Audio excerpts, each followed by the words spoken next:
Kita ada cat untuk lubang leher sebenarnya, ya. Kita tengok shoulder. Shoulder 14, shoulder 15, 16, 17, 18. Right?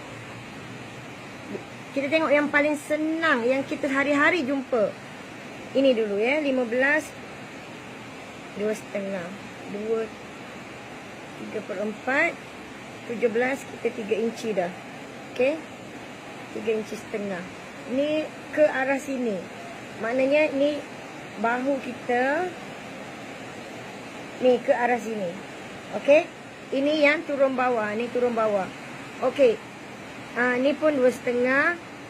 Okay. 15. 3,5 di sini. 16 pun masih 3,5. Jangan buat lebar, turun. Jangan turun jauh sangat. 17 baru kita boleh turun 4. Right. Okay. Ni 3,5 lagi. Okay, pergi hafal ni untuk lubang leher. Nanti wait, ini leher.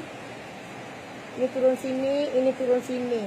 Buat kotak dulu. Turun berapa yang saya cakap ni? Turun berapa? Lepas tu turun dulu 1 inci, baru curve. Buat biar jadi mangkuk, jangan jadi bulan. Okey? Mangkuk. Jangan bulan.